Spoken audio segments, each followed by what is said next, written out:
Good morning, everyone. Good morning. For those of you who don't know me, I'm Bill Ward. I'm a candidate for sheriff of Pasquotank County. I'm also a constitutional conservative and a Christian. As a law enforcement officer with over 30 years of law enforcement experience, the last 24 with the Pasquotank County Sheriff's Office, I'm a proven leader. I've been a patrol deputy, a criminal investigator, and I'm currently the senior lieutenant in the Sheriff's Office in charge of, in command of the patrol division, where I supervise, direct, and interact daily with the deputies of that division, which also is the largest division in the Sheriff's Office with 20 subordinate deputies. Because of my leadership abilities, I was handpicked by the sheriff to become the interim director for the Pasquotank County Communication 911 Center upon the resignation of their director in 2012. I filled that position for over a year before a permanent director was appointed, and at which point I returned to the patrol division.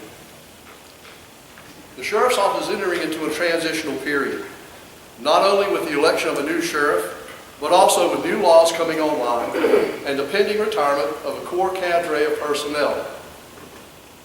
This new period is going to need strong and experienced leadership as we move into that new era. Leadership that I feel I can provide based on my years of experience and extensive training. I've been asked many times what I feel it takes to be a leader.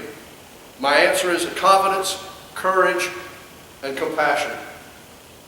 As an Army veteran, I quote from General Douglas MacArthur, "A true leader has the confidence to stand alone, the courage to make tough decisions, and the compassion to listen to the needs of others." That's a philosophy that is dear to me and which I have tried to pattern my life and career. Now, some of you would ask what are the most important issues currently facing the Sheriff's Office. Based on my years of experience, I've learned that the trending issues or the problems that we are seeing are always in flux. Currently, I feel the number one problem is the opioid heroin epidemic.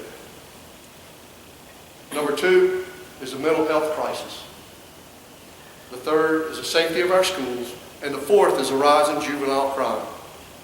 I agree with the sentiment that we can't arrest our way out of the opioid heroin crisis epidemic.